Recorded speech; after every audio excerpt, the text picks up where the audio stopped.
తెగి పొలాల్లోకి రావడం, పక్కన ఉన్నటువంటి అక్వాకల్చర్ పొలాల్లో దెబ్బతినడం, ఆ పొలాల్లోకి బూడితో కలిసినటువంటి నీరు రావడం జరిగింది. ఇది దురదృష్టకరమైనటువంటి సంఘటన. కాబట్టి ఈరోజు దీన్ని రైతులు, స్థానికంగా ఉండేటువంటి నాయకులు అందరితో కలిసి పరిశీలించడం జరిగింది. అయితే జరిగినటువంటి సంఘటన సాధారణంగా దాని నుంచి ఏ విధంగా నష్ట నివారణ చేపట్టాలి, ఏ విధంగా వాటికి సంబంధించినటువంటి రైతులని ఆదుకోవాలి, నష్టపోయినటువంటి వర్గాలకు అండగా నిలవాలనేటువంటిది ప్రధానంగా మనం ఆలోచన చేయాల్సినటువంటి సందర్భం. అయితే ఈరోజు అక్కడికి వెళ్ళి చూస్తే దానికి సంబంధించి యాష్ పాండ్కి జెన్కో యాజమాన్యం కనీసమైనటువంటి జాగ్రత్తలు కానీ చర్యలు కానీ పాటించినటువంటి పరిస్థితులు లేవు.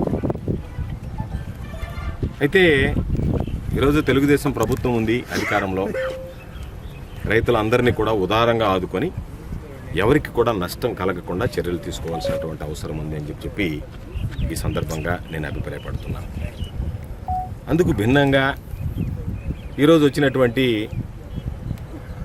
శాసనసభ్యుడు చంద్రమోహన్ రెడ్డి గారు భిన్నమైనటువంటి వ్యాఖ్యలు చేశాడు. ఇది పరస్పరం విమర్శలు చేసుకునే దానికి సమయం కాదు. ఎవరైతే నష్టపోయారో వాళ్ళని ఆదుకోవాల్సినటువంటి సందర్భం.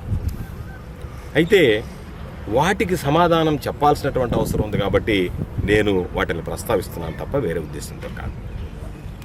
ఈరోజు ఉన్నటువంటి ఈ జెన్కో యాష్ పాండ్ ఏదైతే ఉందో దీని నిర్మాణాన్ని 2019కి ముందే చంద్రమోహన్ రెడ్డి గారు మంత్రిగా ఉన్నప్పుడే దీనికి సంబంధించినటువంటి టెండర్లు వగైరాలు అన్నీ ఖరారు చేయడం జరిగింది.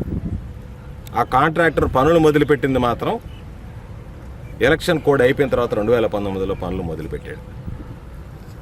అందుకే రైతులు, ప్రజలు, మీడియా సమక్షంలోనే ఈరోజు జెన్కో అధికారులను అడిగాను, ఎన్నడైనా ఏ రోజైనా సరే దీనికి సంబంధించినటువంటి కాంట్రాక్టుల్లో వైఎస్ఆర్ కాంగ్రెస్ పార్టీ ప్రభుత్వం అధికారంలో ఉన్నప్పుడు ఎవరు జోక్యమైనా ఉండేదా? ఈరోజు ఎవడు కాంట్రాక్ట్ చేయాలన్నా, ఎవడికి ఏమి ఇవ్వాలన్నా సరే తెలుగుదేశం పార్టీ నాయకుల కనుసన్నల్లో ఈరోజు జెన్కో నడవాల్సినటువంటి పరిస్థితి ఏర్పడింది. యాష్ పాండ్కి సంబంధించినటువంటి కాంట్రాక్టర్ ఎవరు, ఆ రోజు ఎవరు నాసిరకంగా పనులు చేశారు, దానికి సంబంధించినటువంటి సబ్ కాంట్రాక్టర్లు ఎవరు, ఆ సబ్ కాంట్రాక్టర్లు ఏ పార్టీకి సంబంధించినటువంటి వ్యక్తులు, అన్ని మీద కూడా ఈరోజు విచారణ జరిపిస్తే వాస్తవాలు వెలుగు చూస్తాయి. దాంతోపాటు ఈరోజు ఒక మాట మాట్లాడిపోయాడు. అంటే సోమిరెడ్డికి తల పనిచేస్తుందా, తల చెడిపోయిందా నాకు అర్థం కానిటువంటి పరిస్థితి. దేవరదెబ్బకు సంబంధించి దానిని దేవరదెబ్బ గిరిజన కాలనీకి సంబంధించినటువంటి ప్రజలు ఇబ్బందులు పడుతున్నారన్న. ఎవరి వల్ల ఇబ్బందులు పడుతున్నారు? నీ వల్ల, నీ నిర్ణయాల వల్ల, నీ ధనదాహం వల్ల ఈరోజు దేవరదెబ్బ గిరిజన కాలనీకి సంబంధించినటువంటి గిరిజనులు ఇబ్బందులు పడుతున్నారు. ఆ రోజు నీకు గుర్తుందో లేదో 33 కోట్లు ఉన్నటువంటి ఆ కాంట్రాక్ట్ని రెండో యాష్ పాండ్ నిర్మించడానికి 56 కోట్లకు పెంచుకొని ఆ 56 కోట్లతో అక్కడ కాంట్రాక్ట్ పని తీసుకొని ఆ రోజు ఎవరు అడ్డుకున్న వాళ్ళని పోలీసులను పెట్టి లోపల వేయించి ఆ రోజు 56 కోట్లని ధనదాహానికి దేవరదెబ్బ గిరిజన కాలనీకి కోతవేట దూరంలో ఆ రోజు దాన్ని తీసుకొచ్చి తమరి నిర్వాహకం వల్ల వచ్చినటువంటి యాష్ పాండ్. మర్చిపోయావేమో, నీకు కూడా ఏమన్నా మతిమరుపు జబ్బు ఏమన్నా సోకిందేమో తెలియదు, కానీ ఏమి మాట్లాడుతున్నావో అర్థం కానిటువంటి పరిస్థితుల్లో మాట్లాడుతున్నావు. తెలుసుకుని మాట్లాడితే బాగుంటుంది. నీ హయాంలో నీ ధనదాహానికి దేవరదెబ్బ గిరిజన కాలనీ పక్కన యాష్ పాండ్ వచ్చింది. దేవరదెబ్బ గిరిజన కాలనీ తరలించండి అని చెప్పి నేను మంత్రిగా ఉన్నప్పుడు ప్రభుత్వానికి విన్నపం చేశాం. జిల్లా కలెక్టర్ గారు రాశారు. ఈరోజు ఎన్జిటి కూడా ఒక స్పష్టమైనటువంటి ఆదేశాలు ఇచ్చింది. దాన్ని పూర్తి చేసి దాని మీద గ్రీన్ బెల్ట్ డెవలప్ చేయండి అని చెప్పించింది. అదేవిధంగా వాళ్ళకి సంబంధించినటువంటిది రిహాబిలిటేట్ చేయండి అని చెప్పి కోరడం జరిగింది. దాని గురించి ఏ రోజు నువ్వు అధికారంలో ఉన్నప్పుడు వాళ్ళ గురించి పట్టించుకోకుండా మేము వచ్చిన తర్వాత దాని గురించి కాస్త ఆలోచన చేసి ఏ విధంగా చేయాలంటే R&R ఏ విధంగా చేస్తారు, R&Rలో ప్రభుత్వ పాత్ర ఏంది, R&Rలో ఉన్నటువంటి పరిశ్రమల పాత్ర ఏంది, ఆ మాత్రం కూడా తెలియనటువంటి వాడుగా లేకపోతే తెలిసి తెలియనట్టుగా నటించేవాడిగా నువ్వు మిగిలిపోతున్నావు. ఈరోజు అదేవిధంగా నేటూరుకి సంబంధించినటువంటి R&R ఇళ్లను గురించి మాట్లాడావు. నీకు ఒక అలవాటు ఉంది, దిగిపోయేటప్పుడు శంకుస్థాపనలు చేసిపోయే అలవాటు, పూర్తి చేసే అలవాటు ఏ రోజు నీ జన్మకు లేదు కదా. నీ బ్రతుకంతా వెళ్ళడం, శంకుస్థాపన స్థలాపలకాలు వేయడం, ఏదన్నా ఉంటే దండుకోవడం, వెళ్ళిపోవడం తప్ప మరొక కారణంతో పనిచేసేవాడు కాదు కదా నీ జీవితం, నీ బ్రతుకంతా. కాబట్టి ఈరోజు నువ్వు దానికి సంబంధించినటువంటి దాంట్లో R&Rకి సంబంధించి ఒక సమావేశం ఏర్పాటు చేసి సిగ్గుతో తలదించుకోవాలి. నువ్వు అధికారుల దగ్గర, కళా వెంకట్రావు దగ్గర ఒక సమావేశం మొక్కుబడిగా ఏర్పాటు చేసి ఎవరు ఎంత అయితే అంత ఇస్తారని చెప్పి రాయించేసి లేచి వెళ్ళిపోతారు. దాంట్లో వాళ్ళు ఏమన్నారు, సెమ్కార్ బోర్డు ఏమంటున్నారు, మా సంతకాలు లేవంటున్నారు. ఈరోజు సెమ్కార్ దగ్గరికి పోతే ఏమంటుంది, పరిశ్రమల మీద మీరు దాడి చేశారని మాట్లాడుతున్నారు. ప్రభుత్వంలో ఉన్నప్పుడు రామచంద్రారెడ్డి గారిని, జిల్లా కలెక్టర్గా ఉన్నటువంటి చక్రధర బాబు గారిని, విజయానంద్ గారిని, ప్రిన్సిపల్ సెక్రటరీని, అందరినీ సెమ్కార్ ప్రతినిధుల్ని, అదేవిధంగా జన్కో ప్రతినిధులను అందరినీ కూర్చోబెట్టి మాట్లాడి మీరు ఎంతెంత ఇవ్వాలన్నా అంతంత ఇవ్వండి, దాని ప్రకారం పనులు పూర్తి చేస్తామంటే ఆ ఇచ్చేదాని గురించి స్పష్టత లేకుండా ఒక పనికిమాలినటువంటి జీవో పొద్దున చూపిస్తున్నాడు. ఆ జీవో దాన్ని మడిచి పెట్టుకోవాల్సింది. ఆ జీవో నువ్వు దేనికి పనికి వస్తుందా జీవో?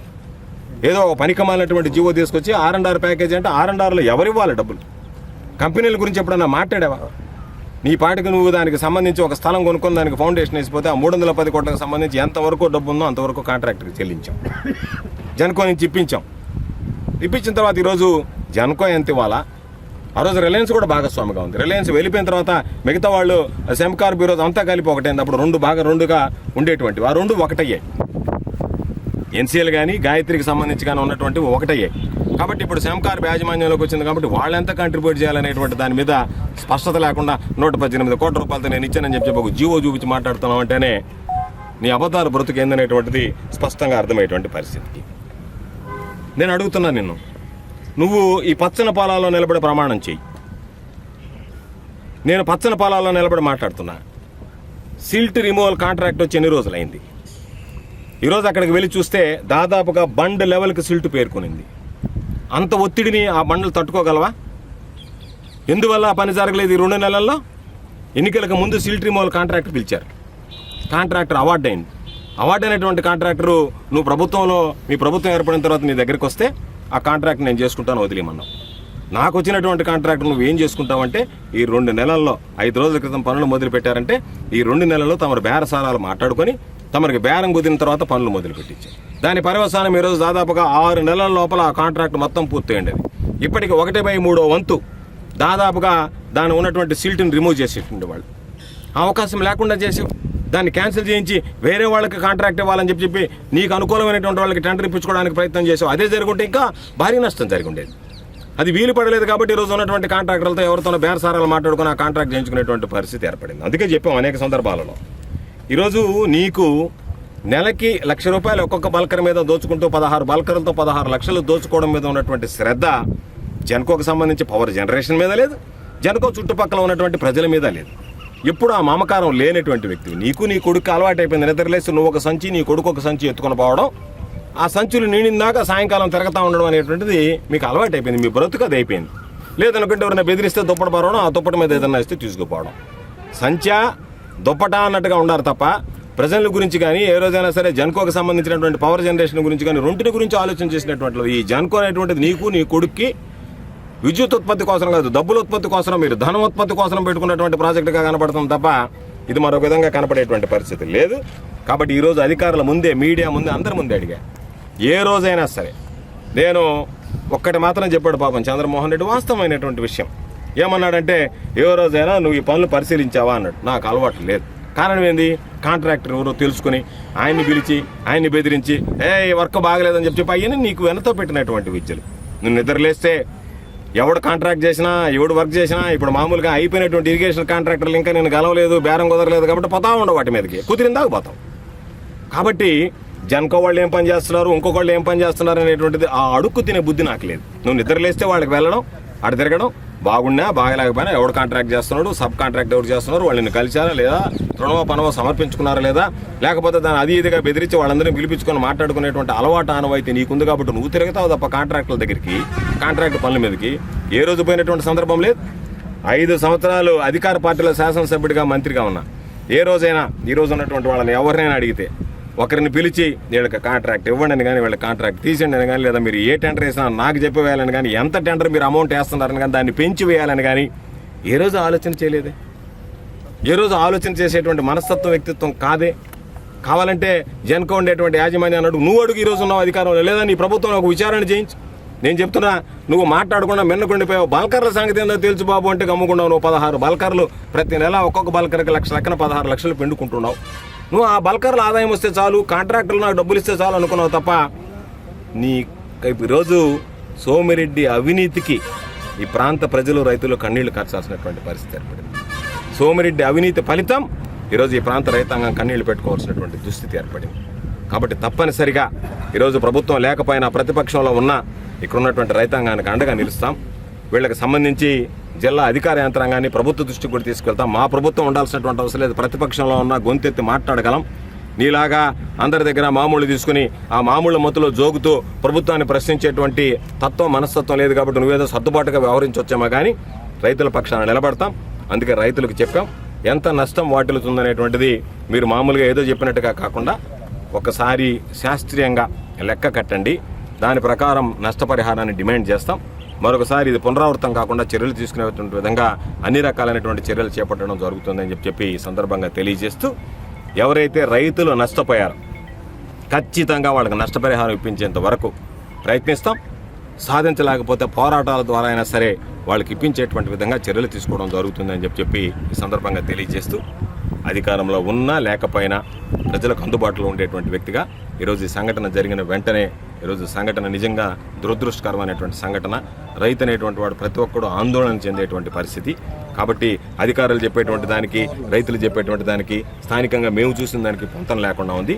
కాబట్టి రైతులకు దాదాపుగా 100 ఎకరాల పైచిలుకు నష్టపోయారనేటువంటిది యథార్థం అనేటువంటిది ఈరోజు పొలాల్లో తిరిగితే తెలిసింది. పాపం చంద్రమోహన్ రెడ్డి పొలాల్లో తిరిగేటువంటి ఓపిక కూడా లేకుండా ఆ కట్ట మీద చూసి వెళ్ళిపోయాడు. పొలాల్లో తిరిగేటువంటి ఓపిక కూడా లేదు. కాబట్టి మేము పొలాల్లో తిరిగాం కాబట్టి ఎంతవరకు ఇది ఉంటుందనేటువంటి దాన్ని కూడా ఒక అంచనాకు వచ్చాం. 100 ఎకరాల పైచిలుకు నష్టం జరిగినట్టుగా ప్రాథమికంగా ఒక నిర్ధారణకు రావడం జరిగింది. కాబట్టి దీన్ని వెంటనే జిల్లా యంత్రాంగం దృష్టికి, ప్రభుత్వం దృష్టికి కూడా తీసుకువెళ్ళి అన్ని రకాలైనటువంటి చర్యలు తీసుకుని రైతులకు అండగా నిలవడం జరుగుతుంది.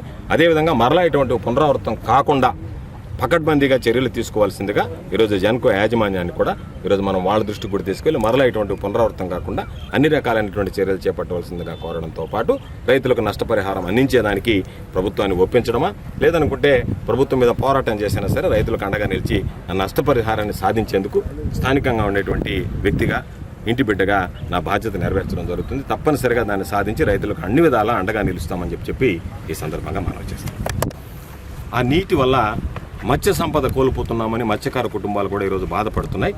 కాబట్టి మత్స్యకార కుటుంబాలకు సంబంధించి కూడా ఏదైనటువంటి నీటిని మీరు ఇష్ట ప్రకారం విడుదల చేసి దానివల్ల మత్స్యకార కుటుంబాలు ఆ మత్స్య సంపదను కోల్పోతున్నామనేటువంటి ఆవేదన ఉంది. కాబట్టి దాన్ని కూడా దృష్టిలో పెట్టుకొని భవిష్యత్తులో మత్స్యకారులకు సంబంధించినటువంటి ఆ మత్స్య సంపదకి ఎక్కడ నష్టం వాటిల్లకుండా కూడా చర్యలు తీసుకునేదానికి ఈరోజు అధికారులకు చెప్పాం. సిఈ జెన్కోతో మాట్లాడడం, ఎక్కడా కూడా మత్స్యకారులకు సంబంధించి వాళ్ళ మత్స్య సంపద నష్టపోకుండా, వాళ్ళ వేటకి విఘాతం కలగకుండా ఈరోజు మీరు నీళ్లు వదిలితే బకింగ్హామ్ కెనాల్కి వదులుతామంటున్నారు. బకింగ్హామ్ కెనాల్కి వదిలితే దానివల్ల మత్స్యకారులు మత్స్య సంపద ఇబ్బంది పడుతుందంటున్నారు. దాన్ని కూడా దృష్టిలో పెట్టుకొని మత్స్యకారులు కూడా నష్టం కలగకుండా చర్యలు తీసుకోండి. లేనైతే దానికి సంబంధించినటువంటి విషయంలో కూడా మత్స్యకారులకు అండగా నిలిచి ఆ మత్స్య సంపదను ఎక్కడా కూడా నష్టం వాటిల్లకుండా చర్యలు తీసుకునేదానికి తప్పనిసరిగా ప్రయత్నం చేయడం.